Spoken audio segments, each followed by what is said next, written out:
குலக்கொழுந்தான Mahmoud நபி கொள்கை அறியாத பாவி. குறைஷி குலக்கொழுந்தான மஹ்மூது நபி கொள்கை அறியாத பாவி.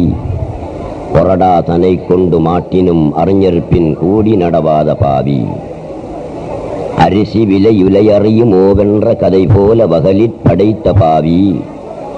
யாருக்கு வைத்த கூழாயினும் செரிகாணில் அள்ளி அடைகின்ற பாவி. விரிசரும் தொப்பையை விருப்பொடு வளர்க்கமென் மேலும் அலைகின்ற பாவி. விரியற்ற பாவியடி ஏனும் உமை நம்பினேன் வேளை ஈதாளுதற்கே. வரிசை நபி வரிசை மிக உள்ள நீர் பின்றொடர வள்ளல ரசூல் வருகவே. வளருமறு நிறைகுணங் குடிவாழும் என்னிருகண் மணியே முஹையீனே.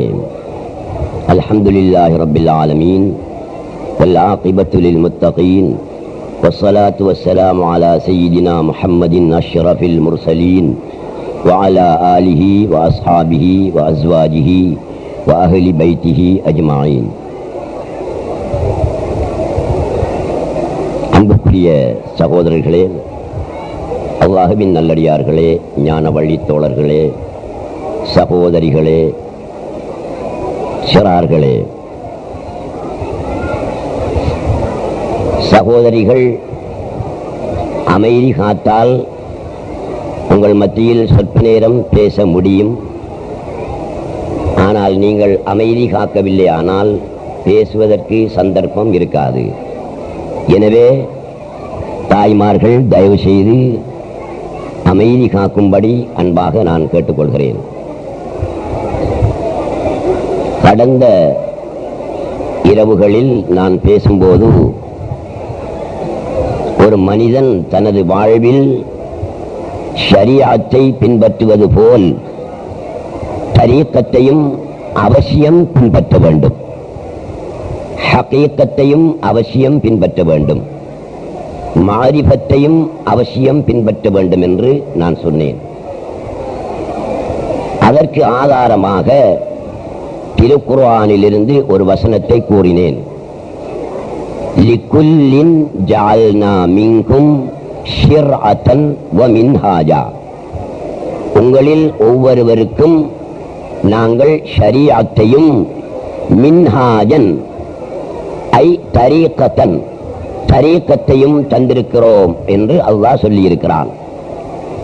ஷரீஅத்தையும் தரீகத்தையும் உங்களுக்கு நான் தந்திருக்கிறேன் என்றால் இரண்டையும் நீங்கள் பின்பற்றுங்கள் என்பதற்காக நான் தந்திருக்கிறேன். அந்த இரு வழிகளிலும் நீங்கள் செல்ல வேண்டும் என்பதற்காக அந்த இரு வழிகளையும் தந்திருக்கிறேன். இது இரண்டும் அவசியம்தான் என்பதற்கு நான் ஒரு நுட்பத்தை உங்கள் மத்தியிலே சுட்டிக்காட்டியிருக்கிறேன். ஏன் அதை சுட்டிக்காட்டினேன் என்றால், சிலர் சொல்கிறார்கள் ஷரீஅத்தை பின்பற்றினால் போதும், ஷரீஅத்து வழியிலே நடந்தால் போதும், சுவர்க்கத்துக்கு போய்விடலாம் என்று. தரீக்கத்து தேவையில்லை, ஹகீகத்து தேவையில்லை, மாரிஃபத்து தேவையில்லை என்று சிலர் சொல்லுகிறார்கள். இரண்டும் அவசியம் என்பதற்கு இந்த ஆயத்தை, இந்த திருவசனத்தை ஆதாரமாக சொன்ன நான் அதில் ஒரு நுட்பத்தை சுட்டிக்காட்டினேன். அதாவது அல்லாஹ் சுப்ஹானஹு வ தஆலாவுடைய வசனத்திலே வாவு என்று ஒரு எழுத்து வந்திருக்கிறது. லிகுல்லின் ஜஅல்னா மின்கும் ஷிர்அத்தன் வ மின்ஹாஜா. வ என்ற ஒரு எழுத்தை அல்லாஹ் சுப்ஹானஹு வ தஆலா ஷரீஅத்துக்கும் தரீக்கத்துக்கும் இடையிலே இணைக்கக்கூடிய ஒரு எழுத்தாக அமைத்து சொல்லி இருக்கிறான். அந்த வ என்ற எழுத்தை இணைத்து சொல்லி இருப்பதினால் இரண்டுமே அவசியம் என்ற கருத்தை நான் உங்கள் மத்தியிலே அந்த நுட்பத்தை சொல்லி இருக்கிறேன். அல்லாஹ் சுப்ஹானஹு வ தஆலா இப்படி சொல்லி இருந்தால் லிகுல்லின் ஜஅல்னா மின்கும் ஷிர்அத்தன் அவ் மின்ஹாஜன், உங்களில் ஒவ்வொருவருக்கும் ஷரீஅத்தை அல்லது தரீக்கத்தை நான் ஆக்கி வைத்திருக்கிறேன் என்று சொல்லி இருந்தால் இரண்டில் ஒன்றை பின்பற்றினால் போதும். ஷரீஅத்தையும் அதான் வாவினுடைய அர்த்தம். ஷரீஅத்தையும் தரீக்கத்தையும் உங்களுக்கு நான் தந்திருக்கிறேன் என்றால் இரண்டு வழியிலும் சென்றவர் மாத்திரமே சுவர்க்கத்திற்கு போகலாம். தரீக்கத்து வழியிலே செல்லாமல் இரவு பகலெல்லாம் நின்று வணங்கினாலும், காலமெல்லாம் நோன்பு நோற்றாலும், காலமெல்லாம் ஸலவாத்து சொல்லிக் கொண்டிருந்தாலும், 1000 முறை ஹஜ்ஜுக்கு சென்றாலும் அவன் சுவர்க்கம் பிரவேசிக்க மாட்டான். இதுதான் திருக்குர்ஆனுடையவும் நபிமார்களுடையவும் அவுலியாக்களினதும் முடிவு. ஆகவே நாங்கள் இரு வழிகளிலும் செல்ல வேண்டும். அதையும் உங்கள் மத்தியிலே நான் விளக்கமாக சொன்னேன். இன்னும் ஒரு ஆயத்தை, திருவசனத்தை சுட்டிக்காட்டியிருக்கிறேன்.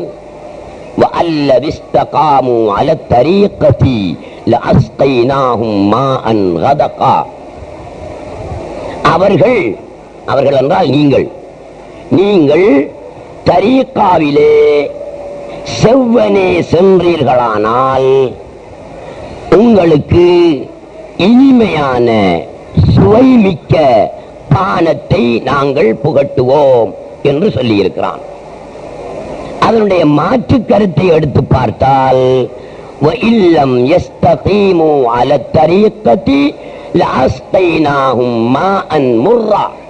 அதுதான் அதனுடைய மாற்று கருத்து. நீங்கள் தரீக்காவில் செவ்வனே சென்றீர்களானால் இனிமையான சுவைமிக்க ஞான தேனை உங்களுக்கு நாங்கள் புகட்டுவோம். இதுதான் அல்லாஹ் சொல்றான். அதனுடைய மாற்று கருத்து என்ன? நீங்கள் தரீக்காவிலே செவ்வனே செல்லவில்லையானால் உங்களுக்கு கசப்பான நீரை புகட்டுவோம் என்பது அதனுடைய மாற்று கருத்து.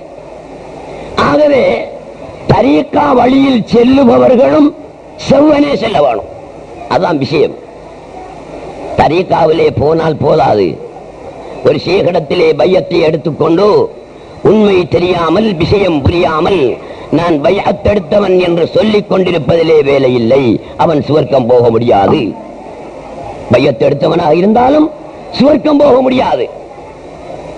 பையத்து எடுத்தவன் அந்த தரீக்காவில் செவ்வனே செல்ல வேண்டும்.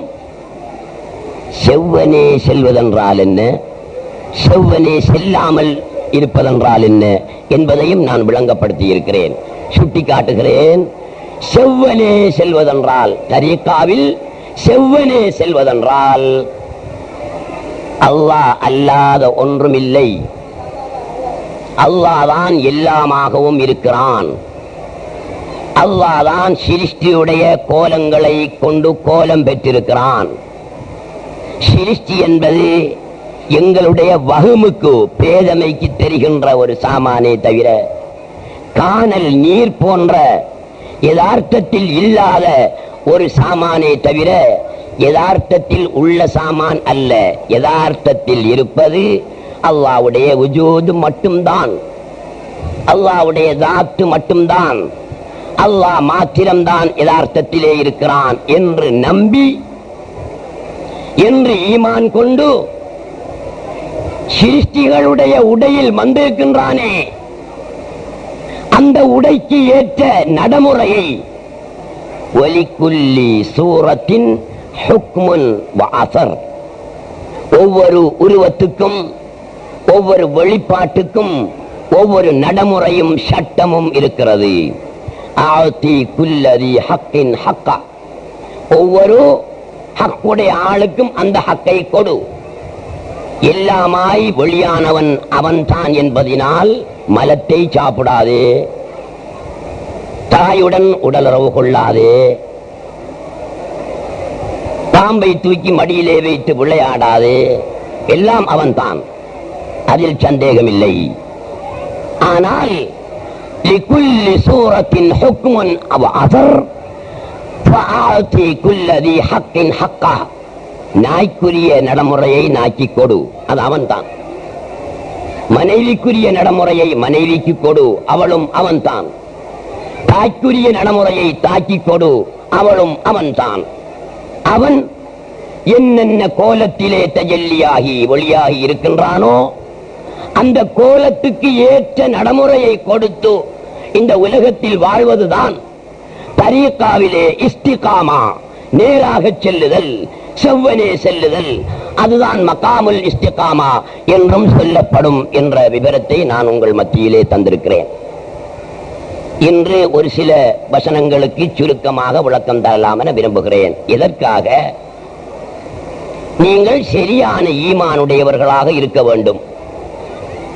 இன்றைய காலம் எப்படியான காலமாகிவிட்டதென்றால், புத்தில ஷிர்கு தௌஹீதன் வ தௌஹீது ஷிர்கா. புத்தில தௌஹீது ஷிர்கன், உண்மையான தௌஹீத் ஷிர்க் என்றும்,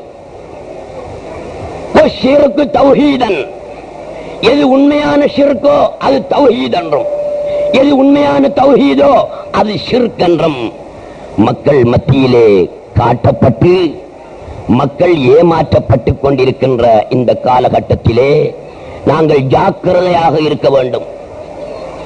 நாங்கள் கவனமாக இருக்க வேண்டும். எங்களுடைய ஈமானை பாதுகாத்துக் கொள்ள வேண்டும். சரியான ஈமானுடையவர்களாக நீங்கள் இருக்க வேண்டும் என்பதற்காக ஒரு சில திருவசனங்களை நான் தருகிறேன்.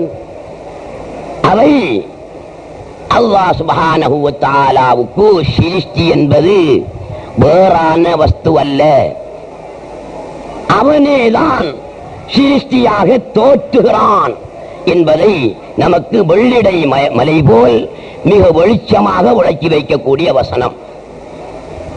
நபியுல்லாஹி ஸல்லல்லாஹு அலைஹி வஸல்லம் அவர்கள் ஒரு நாள் ஒரு வீட்டிலே இருக்கின்றார்கள்.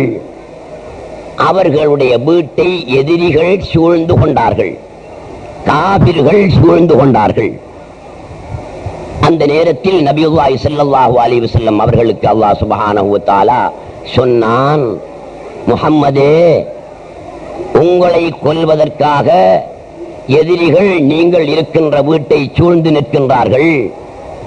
நீங்கள் உங்களுடைய கையினால் ஒரு பிடி மண்ணை எடுத்து எதிரிகளை நோக்கி எறியுங்கள். அவர்களுடைய கண்களிலே அந்த மண் விழுந்தால் அவர்கள் பார்வையை இழந்து விடுவார்கள், நீங்கள் தப்பிக்கொள்ளலாம் என்று ஒரு யோசனை சொல்லிக் கொடுத்தான் நபியுல்லாஹி ஸல்லல்லாஹு அலைஹி வஸல்லம் அவர்களுக்கு. நபியுல்லாஹி ஸல்லல்லாஹு அலைஹி வஸல்லம் அவர்கள் குனிந்து மண்ணை தங்களுடைய கையினால் எடுத்து எதிரிகளை நோக்கி எறிந்தார்கள். எதிரிகளின் கண்களில் எல்லாம் அந்த மண் விழுந்தது. எதிரிகள் பார்வையை இழந்தார்கள். நபியுல்லாஹி ஸல்லல்லாஹு அலைஹி வஸல்லம் பாதுகாப்பாக வெளியேறினார்கள்.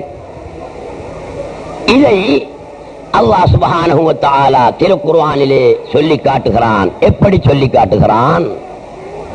வமா ரமைத்த இஸ் ரமைத்த வலாக்கின்னல்லாஹ ரமா. இதைவிட தெளிவாக சொல்ல இயலாது. முஹம்மதாக வந்தவன் அல்லாஹ்தான் என்பதை இதைவிட தெளிவாக சொல்வதற்கு இதைவிட தெளிவான வசனம் என்ன இருக்கிறது? ஆராய்ந்து பாருங்கள் சகோதரர்களே. தம்பி, இது ஒரு பூ, இது ஒரு பூ என்றால் ஒருவனுக்கு இது ஒரு பூ என்பதை நாங்கள் சொல்லிக் காட்ட வேண்டும் என்றால் இது ஒரு பூ என்று சொல்லலாம். இதைவிட தெளிவாக எப்படி பூ என்று விளங்கப்படுத்த முடியும்? அந்த பாணியிலே அல்லாஹ் சுப்ஹானஹு வ தஆலா முஹம்மதாக வந்தவனும் அவன் தான் என்பதை தெளிவாக சொல்லி காட்டுகிறான். வமா ரமைத்த யா முஹம்மத், அங்க யா முஹம்மது என்று இருக்கும், சொல்ல தேவையில்லது. வமா ரமைத்த முன்னிலைப்படுத்தப்பட்டவர்கள் ரசூலுல்லாஹ் தான், முகாத்தபு ரசூலுல்லாஹ் தான். ஆகையினால் யா முஹம்மத் என்று இருக்கும். வமா ரமைத்த யா முஹம்மத், முஹம்மதே, நீங்கள் எறிந்த நேரத்தில் நீங்கள் எறியவில்லை. வமா ரமைத்த இஸ் ரமைத்த, நீங்கள் எறிந்தீர்களே அந்த நேரத்தில் நீங்கள் எறியவில்லை. வலாக்கின்னல்லாஹ ரமா, ஆனால் அல்லாஹ் தான் எறிந்தான் என்று அல்லாஹ் சுப்ஹானஹு வ தஆலா சொல்லுகிறான். சகோதரர்களே, அப்துல்லாவுக்கும் ஆமினாவுக்கும் குழந்தையாக மகனாக பிறந்த நபியுல்லாஹி ஸல்லல்லாஹு அலைஹி வஸல்லம் அவர்கள்தான் உள்ளால் உள்ளபடி மண்ணை கையால் எடுத்து எறிந்தவர்கள். அதில் சந்தேகமில்லை. அல்லாஹ் என்ன சொல்ல வேணும்? முஹம்மதே, நீங்கள் அறிந்த நேரத்தில் நீங்கள் தான் அறிந்தீர்கள், நீங்கள் அறிந்த நேரத்தில் நீங்களே அறிந்தீர்கள் என்றுதான் சொல்லணும். எப்படி சொல்கிறான்? ஒமா ரமைத்த இது ரமைத்த, நீங்கள் அறிந்த நேரத்தில் நீங்கள் அறியவில்லை. அப்ப யார் அறிஞ்ச என்ற ஒரு கேள்வி வரும். நீங்கள் அறிந்த பொழுதோ நீங்கள் அறியவில்லை என்றால் அப்ப யாரு அறிந்தது? விளங்கிடும். விளங்காத ஜாமோசுகளும் இருக்குமே உலகத்தில். மாறமைத்த இதரமைத்த, நீங்கள் அறிந்த நேரத்தில் நீங்கள் அறியவில்லை என்றால் அல்லாஹ் தான் அறிந்தான் என்பது விஷயம் தெரிந்தவனுக்கு புரியும். விஷயம் தெரியாம வைக்கல சாப்பிடுற ஜாமோசிகள் இருக்குமே, அதுகளுக்காக அல்லாஹ் சுப்ஹானஹு வ தஆலா என்ன சொல்கிறான்? அப்ப மண்டா புட்டு காட்ட தேவையில்லை தானே, புட்டும் காட்டுறான். எல்லாரும் சொல்லுவாங்க அப்ப மண்டா புட்டு காட்ட தேவையில்லை என்று. அது அப்படி அல்லாஹ் சொல்லல. ஒருவேளை ஜாமூசிகளுக்கு புட்டு காட்டியும் அப்பம் விளங்காம போயிட்டா, அதுக்காக அவன் புட்டு காட்டுகிறான். நீங்கள் அறிந்த நேரத்தில் நீங்கள் அறியவில்லை. வலாக்கின் அல்லாஹ் ரமா, ஆனால் அல்லாஹ் தான் அறிந்தான் என்று சொல்றான். இதை விட தெளிவா எப்படி சொல்ல முடியும்? முஹம்மதே, நீங்கள் என்னுடைய வெளிப்பாடுதான், உங்களுடைய கோலத்திலே சூரத்திலே நான் தான் வந்திருக்கிறேன், நீங்கள் எனக்கு வேறான ஆள் இல்லை என்பதை இதைவிட எப்படி தெளிவாக விளங்கப்படுத்த முடியும்? நீங்க கொஞ்சம் யோசனை பண்ணி பாருங்க. முசம்மில் என்ற ஒரு கொடியன், அவனுக்கிட்ட சொல்றான், நான் டேய் ரோட்ல நாய் போகுது, ஒரு கல் ஒன்று எடுத்து எறிடான்னு சொல்றேன். யாருக்கிட்ட? முசம்மிலுக்கிட்ட சொல்றேன். முசம்மில் ஒரு கல்லை எடுத்து எறிந்தான். அவனை பார்த்து நான் சொல்றேன், நீ அறிந்தியல்லவா, அந்த நேரத்தில் நீ அறியவில்லை, அல்லாஹ் தான் அறிந்தான் என்று நான் சொல்றேன். தப்பா? இது தவறா? இது தவறு என்றால் அந்த ஆயத்தும் தவறு, திருக்குர்ஆன் வசனமும் தவறு. இது தவறு என்று சொன்னீர்களே ஆனால் அதுவும் தவறு, அது தவறு என்றீர்களே ஆனால் இதுவும் தவறு. திருக்குர்ஆனை தவறு என்று சொன்னவன் காபிர், மாற்றமே கிடையாது. நீங்கள் உங்கள் மார்க்கத்துக்கு தீனுக்கு ஏற்றவாறு உங்களுடைய கருத்துக்களை மாற்றிக்கொள்ளுங்கள். உங்களுடைய கருத்துக்கு ஏற்றவாறு தீனை மாற்றாதீர்கள், மார்க்கத்தை புரட்டாதீர்கள். ஆகையினால் இந்த வசனம் என்னத்தை விளங்கப்படுத்துகிறது? முஹம்மதுடைய கோலத்திலே, முஹம்மதுடைய ஷக்லிலே, முஹம்மதுடைய சூரத்திலே, முஹம்மதுடைய உருவத்திலே வெளியானவன் அல்லாஹ் சுப்ஹானஹு வ தஆலா தான் என்பதை இந்த வசனம் விளங்கப்படுத்துகிறது. இன்னும் ஒன்று, நபியுல்லாஹி ஸல்லல்லாஹு அலைஹி வஸல்லம் அவர்கள் ஒரு சந்தர்ப்பத்திலே சஹாபாக்களுடைய கையை பிடித்து பைஅத்து கொடுத்தார்கள். பைஅத்து கொடுப்பது பிழை என்று சொல்பவர்களும் இருக்கிறார்கள். அதில் புறத்தால நாங்க போக தேவையில்லை. ஏனென்றால் அல்லாஹ் சுப்ஹானஹு வ தஆலா நாயகம் பைஅத்து கொடுத்ததாக திருக்குர்ஆனிலே சொல்லி இருக்கிறான். எங்களுக்கு திருக்குர்ஆன் தான் தேவை, அதுதான் எங்களுடைய இமாம். வல் குர்ஆனு இமாமி, குர்ஆன் தான் எங்களுடைய இமாம். அந்த இமாம் என்ன சொல்கிறார்? நவவி இமாம் சொல்லையும் இல்லை, புகாரி இமாம் சொல்லையும் இல்லை, ராபி இமாம் சொல்லையும் இல்லை, சூத்தி இமாம் சொல்லையும் இல்லை. எந்த இமாம் சொல்கிறார்? அல் குர்ஆன் என்ற இமாம் சொல்கிறார். என்ன சொல்கிறார்? நபியுல்லாஹி ஸல்லல்லாஹு அலைஹி வஸல்லம் அவர்கள் சஹாபாக்களுக்கு பைஅத்து கொடுத்திருக்கிறார்கள் என்று இமாம் அல் குர்ஆன் என்ற இமாம் சொல்கிறார். அவரை சொல்லத்தான் எடுக்கணும். அதான் ஈமான் கொள்ள சொல்லி எங்களுக்கு கட்டளையாக இருக்கிறது. ஆகையினால் பைஅத்து உண்டு.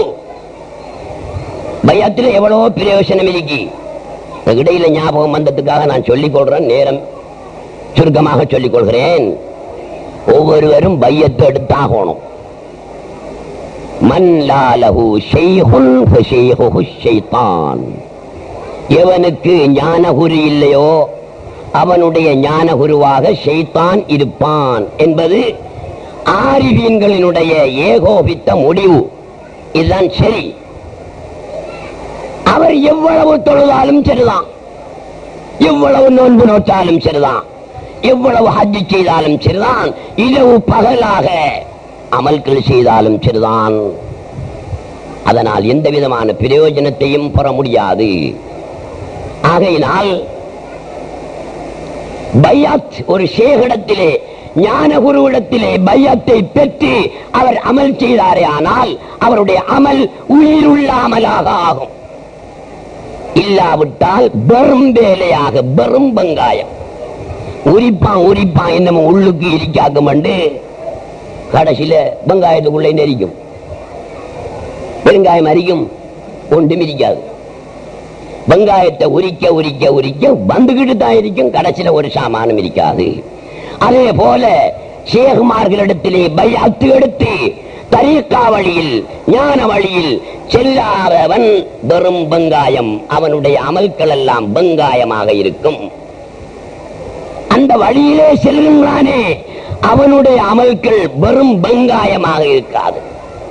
உடைச்சி பார்த்தா நிறைய சாமானாகத்தான் இருக்கும், வைடூரியங்கள் நிறைஞ்சிருக்கும், முத்துக்கள் நிறைய இருக்கும். ஒரு பெரியார், நீங்க விளங்கி கொள்ளணும்ன்றதுக்காக வேண்டி சொல்ற, நேரத்தை போக்க இயலாது, ஏலம் விற்பதற்கு ஏராளமான சாமான்கள் இருக்கின்றன. ஒரு பெரியார் ஒருவரிடத்திலே போய் எனக்கு பையத்து தாருங்கள், தரீக்கா வழியிலே நடக்க வேண்டும் என்று கேட்டார். அவர்கள் பையத்து கொடுத்தார்கள். பையத்து கொடுக்கிறேன்டா என்ன சொல்லி கொடுப்பார்கள்? அல்லாஹ் எங்கேயோ இருக்கிறான், நீ எங்கேயோ இருக்கிறாய், உனக்கு அவனுக்கு இடையில இந்த தொடர்பும் கிடையாது என்றா சொல்லிக் கொடுப்பார்கள்? இல்லை, அவனும் நீயும் ஒன்றே, சொல்லித் தருகின்ற நானும் அவனே, எல்லாமே அவனே என்றுதானே சொல்லிக் கொடுப்பார்கள். அவர்கள் சொல்லிக் கொடுத்து விட்டார்கள். இந்த மனுஷன் போயிட்டார். இந்த ஞான குருவுடைய ஊருக்கும் அவங்களிடத்தில் பையத்தெடுத்த அந்த சிஷியனுடைய ஊருக்கும் இடையில் ஆயிரக்கணக்கான கிலோமீட்டர் தூரம்.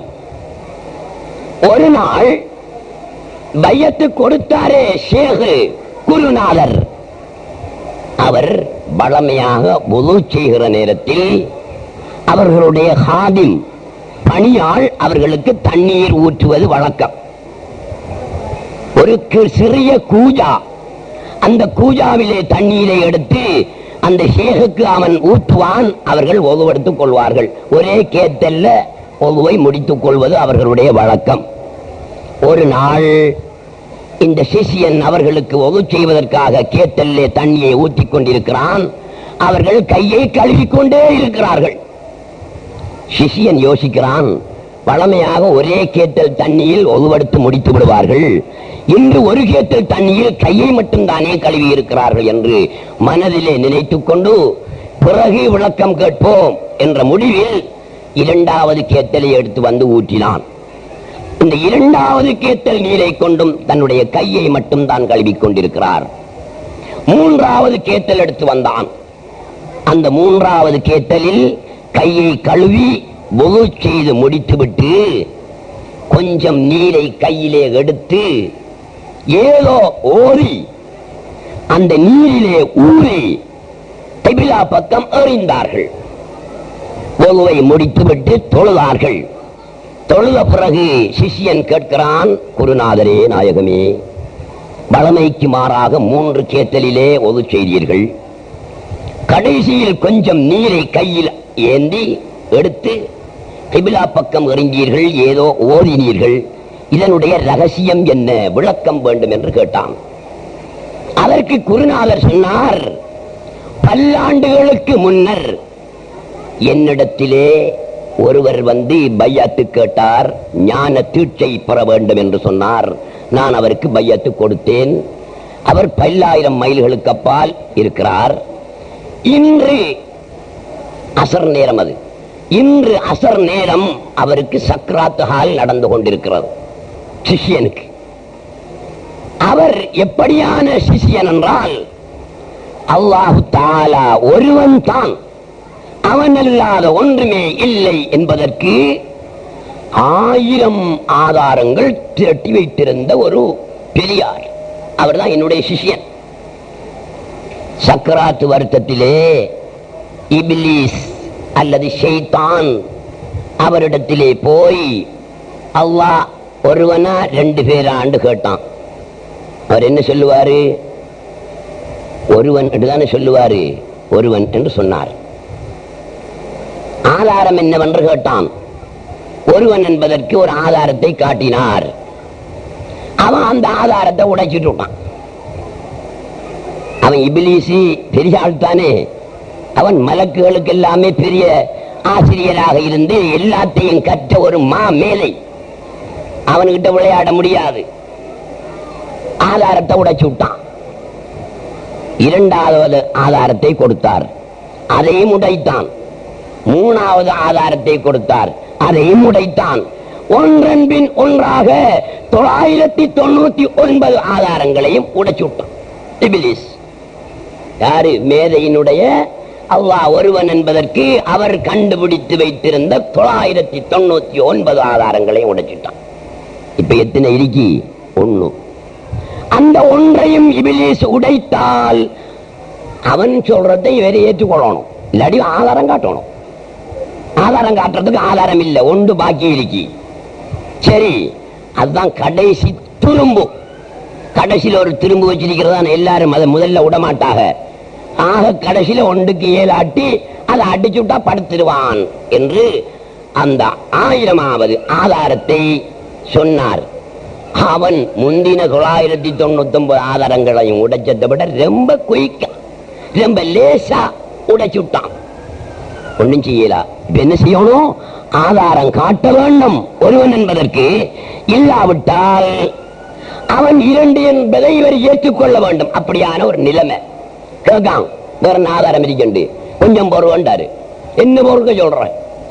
ஆதாரம் இருந்தா தாசுருக்கா, இல்லாட்டி 2 சொல்லு, கொஞ்சம் பொறு என்று சொல்லிவிட்டு பல்லாண்டுகளுக்கு முன்னால் இவருக்கு பையாத்து கொடுத்தாரே ஷேகு, 10,000 மைலுக்கு அப்பால் இருக்கின்ற ஷேகு, அவரை கூப்பிட்டாரு. குருவே நாயகமே, நான் பெரும் படிச்ச மேலை, அல்லாஹ் ஒருவன் என்பதற்கு 1000 ஆதாரம் தேடி வைத்திருந்தேன். இபிலிஸ் சக்கராத் காலத்திலே வந்து 1000ஐயும் அடித்து உடைத்து விட்டான். இப்போது நான் தத்தளிக்கிறேன், நடுக்கடலில் தத்தளிக்கின்றேன், கை கொடுத்து உதவ மாட்டீர்களா என்று என்னை கூப்பிட்டான். அது எனக்கு கேட்டுச்சு. ஷேகுடைய கடமை என்ன? அப்படியான ஒரு கட்டத்திலே கை கொடுத்து உதவ வேண்டும் என்பதற்காக அவனுக்கு நான் ஒரு ஆதாரத்தை ஓதி தண்ணீரிலே ஊதி எறிந்தேன். அது 10,000 மைல்களுக்கு அப்பால் சென்று அவனுடைய நெஞ்சிலே விழுந்தது. அவனுடைய கல்விலே அந்த ஆதாரம் தெரிந்தது. ஆதாரத்தை சொன்னான். இபிலிஸ் தோல்வி கண்டு ஓடிவிட்டான். அவர் வென்று விட்டார். இதுதான் நடந்த சம்பவம் என்று ஷேகு சொன்னார். ஷேகுடைய கதையை முரீது நிச்சயமா நம்பிக்குவான்.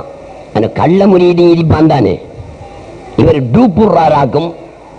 இதை பார்க்கத்தான் வேண்டும் என்று அந்த முரீது ஷேகு கிட்ட சொன்னா, அந்த ஆள் மௌத்தா போயிட்டாரா? ஓம், அவர் மௌத்தா போயிட்டார். அவருடைய ஊர் அது யமன். நான் யமனுக்கு சென்று அப்படி ஒருவர் இருந்ததா மௌத்தானதா என்று அறிய வேண்டும் நாயகமே, போய் வரவா என்று கேட்டான் சிஷியன். ஆம், போய் வா என்றார் குரு. யமனுக்கு வந்தான். இங்கு இன்ன பெயரில் ஒருவர் இருந்தாரா விசாரித்தான். அவர் பெரும் மேதையாக இருந்த காரணத்தினால் அந்த நாட்டில் அவரை பற்றி சகலரும் அறிந்திருந்தார்கள். ஆம், இன்ன கிராமத்திலே அவர் வாழ்ந்தார். பல மாதங்களுக்கு முன்னால் அவர் மௌத்தாகிவிட்டார். அந்த வீட்டை தேடி போனார் அந்த சிஷியன். வீட்டவர்கள் சொந்தக்காரர்களை சந்தித்தார். இவர் எவ்வளவு காலம் மௌத்தாகி? 6-7 மாசமாச்சு. இவர் மரணிக்கின்ற நேரத்தில், இவருக்கு சக்கராத்து வருத்தம் நடந்த நேரத்தில் யாராவது பக்கத்தில் இருந்தவர்கள் இருக்கிறார்களா? ஆம், இருக்கிறார். வயது முதிர்ந்தவர்கள், அந்த நேரத்தில் இருந்தவர்கள் இப்பவும் இருக்கிறார்கள். 6 மாசம் தானே. அவர்களை நான் சந்தித்து சில விவரங்களை தெரிந்து கொள்ள வேண்டும். காட்டி கொடுத்தார்கள். அங்கே போய் ஒரு வயோதிபரை சந்திக்கிறார். இவர் கேட்கிறார் சிஷியன், 6 மாதங்களுக்கு முன்னால் இவர் மரணித்தாரே, அந்த நேரம் அவருக்கு பக்கத்திலே நீங்கள் இருந்தீர்களா? ஆம் இருந்தோம். ஏதாவது அதிசயமான விஷயங்கள் நடந்ததா? ஆம் நடந்தது. என்ன நடந்தது? அவர் படுத்திருந்தார், மூச்சு இழுத்துக் கொண்டிருந்தது, சக்கராத் வருத்தத்தோடு போராடி கொண்டிருந்தார். அந்த நேரத்தில் திடீரென்று கொஞ்சம் தண்ணீர் அவருடைய நெஞ்சிலே விழுந்தது. நாங்கள் அண்ணாந்து நிமிர்ந்து பார்த்தோம், மேலே இருந்து தண்ணீர் விழுகிறதோ என்று. மேலே இருந்து தண்ணீர் விழுவதற்கு எந்த வழியும் இருக்கவில்லை. எங்களுக்கு அதிசயமாக இருந்தது. அவர் மரணித்து விட்டார். தண்ணீர் விழுந்து சொற்ப நேரத்தில் மரணித்து விட்டார். ஏன் கேட்கிறீர்? அப்ப இந்த தண்ணி விழுந்ததற்குரிய காரணங்கள் உங்களுக்கு புரியுமா தெரியுமா என்று அவன் கேட்டான். எங்களுக்கு தெரியாது. இதுவரையும் நாங்கள் சந்தேகப்பட்டுக் கொண்டுதான் இருக்கிறோம். அந்த பெரியாருக்கு என்ன நடந்தது, அவருடைய நெஞ்சில் விழுந்த தண்ணி எங்கிருந்து வந்தது என்று யோசித்துக் கொண்டுதான் இருக்கிறோம் என்றார். அதற்கு சிஷியன் சொன்னான், நடந்த கதையை. எங்கிருந்தும் வரவில்லை, மூட்டாலும் வரவில்லை, மீட்டாலும் வரவில்லை. குருநாதர், இவருடைய குருநாதர் இந்த நாட்டிலே இருக்கிறார். அவருடைய சிஷ்யனாக நான் இருந்து கொண்டிருக்கிறேன். அவர் ஒரு நாள் வுது செய்த நேரத்தில் கொஞ்சம் தண்ணீரை எடுத்து எறிந்தார். ஏன் எறிஞ்சீர்கள் என்று கேட்டதற்கு என்னுடைய சிஷியனுக்கு நான் உதவினேன், ஆதாரம் கொடுத்தேன். அவன் இபிலிசுக்கு அந்த ஆதாரத்தை கூறி இபிலிசை தோற்கடித்து விட்டான் என்று என்னிடம் சொன்னார். அந்த உண்மையை தெரிந்து கொள்வதற்காகத்தான் நான் வந்தேன் என்று இவர் சொன்னார். யார் அந்த மனிதன்? நெஞ்சிலே நீர் விழுந்து இறந்தாரே, மௌத்தானாரே, மாமேதை ஆர்? அவர்தான் ஷேகுல் இஸ்லாம் ஃபஹ்ருத்தீன் அர்-ராஸி. சாதாரண ஆள் இல்லை. என்னையும் உங்களையும் போல ஆள் இல்லை. என்னையும் உங்களையும் போல ஆட்களை விரட்டுவதற்கு, பலி எடுப்பதற்கு ஷைத்தான் அவன் பூட்டன் பேரப்புள்ளைக்கு அங்கால உள்ள பிள்ளையை தான் அனுப்புவான். ஏய், காத்தாங்குடிய ரவு போலி என்று ஆள் இருக்காரு, போய் சக்கராத் வருத்தத்தில் அவதிப்படுறாரு, போய் தட்டி போட்டு வாழ என்று யாரே அனுப்புவான்? இபிலிஸ். அவன் புள்ளட புள்ளட புள்ளட புள்ள என்று ஒரு 1000 தலைமுறைக்கு இஞ்சாலிக்க உண்டு ஒரு குட்டி, அதை பிடிச்சு அனுப்புவான். ஃபஹ்ருத்தீன் ராஸி போன்ற ஆக்களிடத்திலே அவன் யாரையும் அனுப்ப மாட்டான். அவன் போவான். யாரு போவான்? இபிலிஸே போவான். ஏன்? இவரும் பெரிய ஆள். சகோதரர்களை பார்த்தீர்களா பையத்தினுடைய பிரயோஜனத்தை? இந்த பையத்தை ஷேகுமார்கள் மஸ்தான்மார்கள் மட்டும் கொடுத்தார்கள் என்று நீங்கள் கருதிவிடக் கூடாது. நபியுல்லாஹி ஸல்லல்லாஹு அலைஹி வஸல்லம் பைஅத்து கொடுத்ததாக எங்களுடைய இமாம் அல் குர்ஆன், திருக்குர்ஆன் கூறுகிறது. எங்கே? இன்னல்லதீன யுபாயிஊனக இன்னமா யுபாயிஊனல்லாஹ் யதுல்லாஹி ஃபௌக ஐதீஹிம். என்ன தம்பி? வாழைப்பழம். என்ன வாழைப்பழம்டா இது? ஒரு வேளை விளங்கல்லையோ? மவுஸ். தமிழ் தெரியாதாக்கு இவனுக்கு கண்டு போட்டு மவுஸ் சொல்லலாம். ஒரு வேளை அரபும் தெரியாதாக்கு மண்டு போட்டு கேல்கடி சிங்களத்தில் சொல்லலாம். அதுக்கும் தெரியாதாக்கு மண்டு போட்டு இங்கிலீஷில் சொல்லலாம். பனானான்னு சொல்லலாம். இப்படி சொன்ன விளங்கும் தானே. இதை விட என்ன மாதிரி சொல்லலாம்? இது வாழைப்பழமங்கலாம், பனானாங்கலாம், கேல்கடியங்கலாம், மவுசங்கலாம். இதை விட எப்படி வாழைப்பழத்தை விளங்கப்படுத்துற? சொல்ல இயலாது. அதே மாதிரி அல்லாஹ் சுப்ஹானஹு வ தஆலா குர்ஆனிலே சொல்லுகிறான். எப்படி சொல்கிறான்? இன்னல்லதீன யுபாயிஊனக இன்னமா யுபாயிஊனல்லாஹ் யதுல்லாஹி ஃபௌக ஐதீஹிம். எப்படி சொல்றான் என்று தெரியுமா அல்லாஹ் சுப்ஹானஹு வ தஆலா? நீங்க அரபு படிச்சிருந்தீங்க, குர்ஆன அள்ளி கொஞ்சிக்குவீங்க. எட்டி பிடிக்கும் விதமறிந்தால் உன்னை யான் கட்டி பிடித்திடுவேன் கண்ணே ரஹ்மானே. எட்டி பிடிக்கும் விதமறிந்தால் உன்னை யான் கட்டி பிடித்திடுவேன் கண்ணே ரஹ்மானே. எட்டி பிடிக்கிறதுக்கு விதம் தெரியாம இருக்கக்குள்ள எப்படி கட்டி பிடிக்க போறா? என்ன சொல்கிறான் அல்லாஹ் தஆலா? கொஞ்சிக்குவீங்க குர்ஆனையும் அல்லாஹ்வையும். என்ன சொல்றான்? அவ்வளவு அழுத்தம் திருத்தமாக எங்களுக்கு தௌஹீதை அல்லாஹ் சுப்ஹானஹு வ தஆலா விளங்கப்படுத்துகிறான். அல்லாஹ்வும் ரசூலும் ஒன்றுதான், வேறு வேறு அல்ல. அல்லாஹ்வுக்கு அவனுடைய சிருஷ்டிகள் வேறானவை அல்ல, சிருஷ்டிகளுக்கு அல்லாஹ் வேறானவை அல்ல. என்பதை எப்படி விளங்கப்படுத்துகிறான் பாருங்கள் சகோதரர்களே. ஒரு நாள் சஹாபாக்கள் கொஞ்சம் பேரு, எத்தனை பேருன்னு எனக்கு தெரியா, கொஞ்சம் பேரு கூடி நாயகமே பையத்து தாங்க என்று கேட்டார்கள். ரசூலுல்லாஹி ஸல்லல்லாஹு அலைஹி வஸல்லம் அவர்களுடைய கையை பிடித்தார்கள். உண்மையாகவே பிடித்தார்கள். இப்படி பிடித்தாங்க. பிடித்துக் கொண்டு நீங்கள் பொய் சொல்லக்கூடாது, களவெடுக்க கூடாது, விபச்சாரம் செய்யக்கூடாது, லா இலாஹ இல்லல்லாஹ், அல்லாஹ் அல்லாத ஒன்றும் இல்லை என்று நம்பி அதன் வழியிலே நடக்க வேண்டும் என்று பையத்து கொடுத்தார்கள். அந்த நேரத்தில் அல்லாஹ் சுப்ஹானஹு வ தஆலா திருக்குர்ஆன் வசனத்தை இறக்குறான். தூங்காதுங்க, திருக்குர்ஆன் வசனத்தை இறக்குகிறான். எப்படி இறக்குகிறான் பாருங்க, எப்படி இருக்குது. இன்னல்லதீன யுபாயிஊனக, நாயகமே முஹம்மதே உங்களிடத்திலே பைஅத் செய்கிறார்களே இவர்கள், இன்னமா யுபாயிஊனல்லாஹ், அல்லாஹ்விடத்திலே தான் பைஅத் செய்கிறார்கள். திட்டவட்டமாக நிச்சயமாக சத்தியமாக என்று சொல்றான். எங்க சொல்றான்? அரபு படிச்சிருந்தீங்கன்னா உங்களுக்கு தெரியும், இல்லாட்டி தெரியாது. உங்களுக்கு தெரியும். என்ன நிச்சயமாக சத்தியமாக திட்டவட்டமாக என்ற அர்த்தம். இன்ன சொல்ல எப்ப பாவிச்சொத்தம் பேசுவான்? முன்னிலைப்படுத்தப்படுகின்றவன் அந்த பேச்சில் சந்தேகிப்பான் என்று இருந்தால் அந்த பேச்சை உறுதிப்படுத்தி சொல்ல வேண்டும். அதுதான் நாகரிகமான பேச்சு. எந்த பேச்சை கொண்டு எவன் முன்னிலைப்படுத்தப்படுகின்றானோ அவன் அந்த பேச்சில் சந்தேகப்படுவான் என்று இருந்தால் அந்த பேச்சை திட்டப்படுத்தி சத்தியப்படுத்தி உறுதிப்படுத்தி சொல்ல வேண்டும். அதுதான் நாகரிகம். அந்த நாகரிக பாணியிலே அல்லாஹ் சுப்ஹானஹு வ தஆலா இன்ன நிச்சயமாக ஏன் சொன்னா, பின்னொரு காலத்திலே இதெல்லாம் பொய் என்று சொல்லக்கூடிய ஜாமூஸ்கள் வருவார்கள். ஆகவே இப்பவே காதை துளைத்துக் கொண்டு போகின்ற பாணியிலே சொல்ல வேண்டும் என்பதற்காக இன்ன என்ற சொல்லை பாவித்திருக்கிறான். அப்ப அங்க ஒரு சத்தியம் நடந்துட்டு இந்த விஷயத்தை சத்தியம் பண்ணி திட்டப்படுத்தி சொல்றான். இன்னொரு சத்தியம் என்ன? இன்னல்லதீன யுபாயிஊனக இன்னமா யுபாயிஊனல்லாஹ், அல்லாஹ்விடத்திலே தான் பைஅத் செய்கிறார்கள், வேற யாரிடத்திலேயும் பைஅத் செய்யவில்லை. உண்மையிலேயே சஹாபாக்கள் ரசூலுல்லாஹ்வுடைய கையை பிடிச்சிக்கிட்டு தான் பைஅத் செய்கிறாங்க. அல்லாஹ் என்ன சொல்றான்? நாயகமே உங்களிடத்தில் பைஅத் செய்வார்கள், அல்லாஹ்விடத்திலே தான் பைஅத் செய்கிறார்கள். அப்ப முஹம்மது யாரு? அப்படி சொல்லலாமா? முசம்மிலங்கிறவன் இப்ராஹிம்ங்கிறவன் கையை பிடிச்சிட்டு இருக்கான். அப்ப நாம் என்ன சொல்லணும்? முசம்மில பார்த்து, முசம்மிலே நீ இப்ராஹிம்ங்கிறவர கையை பிடிச்சிட்டு இருக்கான்னு சொல்லணும். இஸ்மாயில்ங்கிறவருடைய கையை பிடிச்சுக்கிட்டு இருக்கான்னு சொல்லலாமா?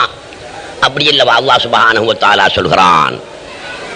ஒருவேளை இதுவும் மண்டையில ஏறாது என்பதற்காகவோ என்னவோ அல்லாஹ் சுப்ஹானஹு வ தஆலா பின்னால சொல்றான், யதுல்லாஹி ஃபௌக ஐதீஹிம், அல்லாஹ்வுடைய கை அவர்களுடைய கைக்கு மேலே இருக்கிறது என்று சொல்கிறான். முன்னால சொன்னா போதும் தம்பி, இன்னல்லதீன யுபாயிஊனக இன்னமா யுபாயிஊனல்லாஹ், அதிலேயே விஷயம் முடிஞ்சு.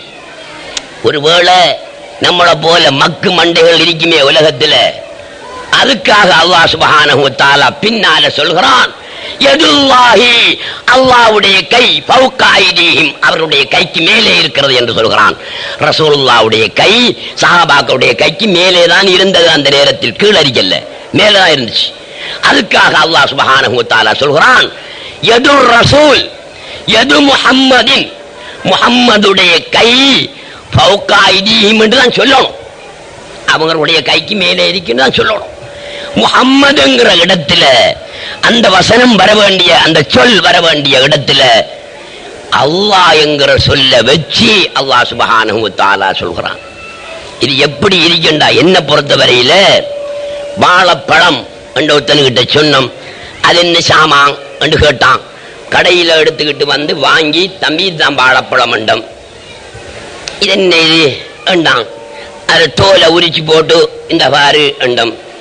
இதாண்டா வாழைப்பழம் உண்டு. அது என்னது அப்பையும் உடனே வாய ஆவன்றாண்டு போட்டு வாய்க்குள்ள வச்சு தள்ளினம். என்னது என்னதா கண்டு போட்டு அடிமட்டை எடுத்து தலையில அடிச்சு இல்லாண்டா வாழைப்பழம் என்று சொல்லும் பாணியிலே அல்லாஹ் சுப்ஹானஹு வ தஆலா இன்னல்லதீன யுபாயிஊனக இன்னமா யுபாயிஊன அல்லாஹ் யதுல்லாஹி ஃபௌக ஐதீஹிம். இது கங்கால என்னறீங்க? நீங்க நினைக்கிறீங்களா உலகத்திலே இந்த ரவுஃப் மௌலவி மட்டும்தான் இப்படி கத்துறாருண்டு? நான் மட்டும் கத்தல்ல, குர்ஆன் கத்துது, ஹதீஸ் கத்துது, குத்துபு நாயகம் கத்துறாங்க, காஜா நாயகம் கத்துறாங்க, எல்லாருமே கத்துறாங்க ஞானிகள் எல்லாம். ஏன் நாங்க அஞ்சணும்? இந்த கருத்தை சொன்னவன் நரகத்துக்கு போவான் என்றால் அல்லாஹ் போற நரகம், முகம்மது போற நரகம், நபிமார் போற நரகம், ஒலிமார் போற நரகம், எங்களுக்கு சொர்க்கம். இதான் என்னுடைய முடிவு. வலில்லாஹி யஸ்ஜுது மன் ஃபிஸ் ஸமாவாதி வ மன் ஃபில் அர்த். நல்லா யோசனை பண்ணி பார்க்கணும். கொஞ்சம் தொப்பிய கலத்தி போட்டுண்டானே இருந்து பாருங்க, மூளைக்கு ஏறுதா என்று. வலில்லாஹி யஸ்ஜுது மன் ஃபிஸ் ஸமாவாதி வ மன் ஃபில் அர்த். இதுவும் அப்படிதான். வாழைப்பழத்தை உரிச்சு வாய்க்குள்ள வச்சு போட்டு அடிமட்டையால் அடிச்சு சொல்ற மாதிரி உள்ள கதை. வலில்லாஹி யஸ்ஜுது, அல்லாஹ்வுக்கே சுஜூது செய்கின்றன. மன் ஃபிஸ் ஸமாவாதி, வானங்களில் உள்ளவர்களும், வ மன் ஃபில் அர்தி, பூமியில் உள்ளவர்களும். வானத்தில் உள்ளவர்களும் பூமியில் உள்ளவர்களும் அல்லாஹ்வுக்கே சுஜூது செய்கின்றன. அந்த கே, அது இந்த கே, அது எங்க வந்தது? இந்த வசனம் இப்படி வந்திருக்கலாம் அல்லவா? யஸ்ஜுது லில்லாஹி மன் ஃபிஸ் ஸமாவாதி வ மன் ஃபில் அர்தி, வானத்தில் உள்ளவைகளும் பூமியில் உள்ளவைகளும் அல்லாஹ்வுக்கு சுஜூது செய்கின்றன என்று வந்திருக்கலாம். அப்படி வந்தா அந்த கலாமில், அந்த பேச்சில் உறுதிப்பாடு கொஞ்சம் குறைய. யஸ்ஜுது லில்லாஹி என்கிறத லில்லாஹிய முன்னுக்கு போடு, யஸ்ஜுதுவை பின்னால எடு. அதை எப்படி சொல்லணும்? லில்லாஹி யஸ்ஜுது என்று சொன்னால் என்ன அர்த்தம் வரும்? இலக்கண இலக்கியம் படிச்சிருந்தா தெரியும். அல்லாஹ்வுக்கே சுஜூது செய்கின்றன, வேறு யாருக்கும் சுஜூது செய்யவில்லை. ஆறு செய்யறாளாம் அல்லாஹ்வுக்கு சுஜூது? வானத்தில் உள்ளவர்களும் பூமியில் உள்ளவர்களும் அல்லாஹ்வுக்கே சுஜூது செய்கிறார்கள் என்று அல் குர்ஆன் சொல்லுது. வானத்தில் உள்ளவர்கள் அல்லாஹ்வுக்கு சுஜூது செய்கிறார்கள் என்று வச்சுக்குவோம். ஏன் அங்க பௌத்தர்களும் இல்ல, இந்துக்களும் இல்ல, கிறிஸ்டியர்களும் இல்ல வானத்தில். அதனால அங்க இருக்கிறார்கள் எல்லாரும் முஸ்லிம்கள் என்று வச்சுக்குவோம். அல்லாஹ்வுக்கே சுஜூது செய்கிறார்கள். வ மன் ஃபில் அர்தி, பூமியில் உள்ளவர்கள் எல்லாரும் அல்லாஹ்வுக்கே சுஜூது செய்கிறார்கள். பௌத்தன் யாருக்கு சுஜூது செய்கிறான்? கிறிஸ்டியன் யாருக்கு சுஜூது செய்கிறான்? இந்து யாருக்கு சுஜூது செய்கிறான்? முஸ்லிம் யாருக்கு சுஜூது செய்கிறான்? முஸ்லிம் அல்லாஹ்வுக்கு சுஜூது செய்கிறான். பௌத்தன் புத்தருடைய சிலைக்கு சுஜூது செய்கிறான். கிறிஸ்டியன் இயேசுவுடைய அல்லது மரியாளுடைய சிலைக்கு சுஜூது செய்கிறான். இந்து சரஸ்வதிக்கு அல்லது முருகனுக்கு அல்லது காளிக்கு சுஜூது செய்கிறான். அல்லாஹ் என்ன சொல்கிறான்? இந்த பௌத்தன் சுஜூது செய்வதும் அல்லாஹ்வுக்கே, முஸ்லிம் சுஜூது செய்வதும் அல்லாஹ்வுக்கே, கிறிஸ்டியன் சுஜூது செய்வதும் அல்லாஹ்வுக்கே, இந்து சுஜூது செய்வதும் அல்லாஹ்வுக்கே. அப்படியானால் இவர்களெல்லாம் எவற்றுக்கு சுஜூது செய்கிறார்களோ அவையெல்லாம் அல்லாஹ் என்று சொல்கிறான். என்ன தெளிவான பேச்சு! வலில்லாஹி யஸ்ஜுது மன் ஃபிஸ் ஸமாவாதி வ மன் ஃபில் அர்த், வானங்களில் உள்ளவைகளும் பூமியில் உள்ளவைகளும் அல்லாஹ்வுக்கே சுஜூது செய்கின்றன. பௌத்தன் அல்லாஹ்வுக்கு சுஜூது செய்கிறான் இல்லையே? அல்லாஹ் சொல்றானே அல்லாஹ்வுக்கு சுஜூது செய்கிறான் என்று. அவன் புத்தர் சிலைக்கு புத்தி செய்கிறான். அப்ப புத்தர் சிலை யாரு? அல்லாஹ் தான் புத்தருடைய சிலையாக ஒளியாகி இருக்கிறான். அல்லாஹ் தான் இயேசுவாக ஒளியாகி இருக்கிறான். நான் இந்த முறை இந்தியாவுக்கு போன நேரம் கம்பத்தில், மதுரைக்கு போகணும். கம்பத்தில் குத்துபு ஸமான் அப்துல் ரஹ்மான் வலியுல்லா இருக்கிறார்கள் என்பதற்காக அங்கே நான் சந்திக்க போனேன். அவர்கள் இதே கருத்தை மிச்சம் தெளிவாக ஆணித்தரமாக வலியுறுத்தி போன 5 பேர்களிடத்திலேயும் பேசினார்கள். நான் ஆச்சரியமாக பார்த்தேன் அவர்களை. இவ்வளவு தெளிவாக பேசுகிறார்களே என்று வியப்போடு பார்த்தபோது என்னை பார்த்து சொன்னார்கள், என்ன சாஹிப், என்ன அப்துல் ரவுப் வியப்போடு பார்க்கிறீர்கள்? அப்துல் ரஹ்மான் சொல்கிறார் என்றா? இல்லை, அல்லாஹ் சொல்றான், பயப்பட தேவையில்லை. அல்லாஹ் சொல்றான். அப்பா வேற யாரும் சொன்னா பரவாயில்ல, தூக்கி எறிஞ்சு ஓட்டு போகலாம். அல்லாஹ் எங்களுக்கு தந்திருக்கிற வேதத்திலே சொல்லுகிறான், அல்லாஹ்வுக்கே சுஜூது செய்கின்றன என்றால் சுஜூது செய்யப்படுகின்ற அனைத்தும் அவனுடைய வெளிப்பாடுகள், அவனுக்கு வேறாகாத அவனுடைய படைப்புகள் என்ற உண்மையை உணர்த்தி இருக்கிறான் அல்லாஹ் சுப்ஹானஹு வ தஆலா. எனவே அன்புள்ள சகோதரர்களே, தௌஹீதுடைய இந்த விஷயங்களை பேசுவதாயிருந்தால் ஒரு 4-5 மணித்தியாலம் நல்ல ஆதாரபூர்வமாக உங்களுக்கு பேசும்போது, பல தடவை பேசும்போது புரிஞ்சு கொள்ளுவீங்க. இது கஷ்டமான காரியம் இல்லை. ரசூலுல்லாஹி ஸல்லல்லாஹு அலைஹி வஸல்லம் அவர்கள் ஆரம்ப காலத்திலே லா இலாஹ இல்லல்லாஹ் என்று சொன்ன நேரத்தில் பிரச்சனை உண்டானது உண்மைதான். அவர்களுக்கு கல்லடி வந்தது உண்மைதான், புல்லடி வந்தது உண்மைதான், அவர்களை கொலை செய்வதற்காக முயற்சிக்கப்பட்டது உண்மைதான். ஆனால் நாளடைவிலே காலம் செல்ல செல்ல அவர்கள் கொண்டு வந்த இந்த தத்துவம் இன்று பரவலாக உலக வாழ் முஸ்லிம்கள் அனைத்து மக்களிடத்திலும் பரவி இருக்கின்றது. சகோதரர்களே, எங்களிடத்திலே கையில சாமான் இருக்கு, எங்களிடத்தில் திரைகள் இருக்கு. இந்த திரைகளை எல்லாம் கழட்டணும், சட்டையெல்லாம் கழட்டணும். கழட்டினா தான் உள்ளுக்கு இருக்கிற சாமான் தெரியும். சோளா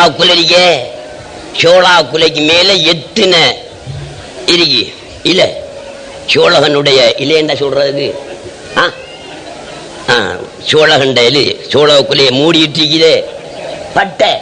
அந்த பட்டை எத்தனை பட்டை இருக்கு தம்பி? 16 பட்டைய கிளப்ப 16 பட்டைய கிளப்ப முத்து பட்டைய கிளப்ப முன்னணிப்பால் தேவடியாள். பட்டைய கிளப்ப 16 பட்டைய கிளப்ப முத்து பட்டைய கிளப்ப முன்னணிப்பால் தேவடியாள், தாடி மீசையோட நிற்பாள். அப்ப சோழாவுக்குள்ள உள்ளுக்கு தானே இருக்கி. இந்த பட்டையை கலத்தி போட்டு தேவடியாளை பார்க்க வேண்டும் என்றால் எங்களிலே இருக்கிற பொறாமை என்ற பட்டையை களத்து, பெருமை என்ற பட்டையை களத்து, மமதை என்ற பட்டையை களத்து, அகங்காரம் என்ற பட்டையை களத்து, ஆணவம் என்ற பட்டையை களத்து, அந்நியத்து, நான் ஒருவன் இருக்கிறேன் என்ற உணர்வு, அது ஒரு பட்டை, அதையும் களத்து, ஹக்கு வேறு ஹல்கு வேறு என்பது பெரும் பட்டை. அந்த பட்டையையும் களத்தினால் நீ யார் என்பது உனக்கு புரியும். எனவே ஞான வழியிலே சென்று நல்லவை செய்து அல்லாஹ்வுடன் ஐக்கியப்பட வேண்டும் என்று உங்களை கேட்டு, ஏல விற்பனைக்கான பொருட்கள் ஏராளமாக இருக்கின்றன. ஆகையினால் இதோடு நான் சுருக்கிக் கொள்கிறேன். தயவு செய்து இந்த மஜ்லிஸை துஆவுடன் முடித்துவிட்டு ஏல விற்பனை அந்த முன்னால் இருக்கக்கூடிய அந்த மணலிலே நடைபெறும் என்பதை கூறி விடைபெறுகிறேன். அஸ்ஸலாமு அலைக்கும் வரஹ்மத்துல்லாஹி வபரகாத்துஹு.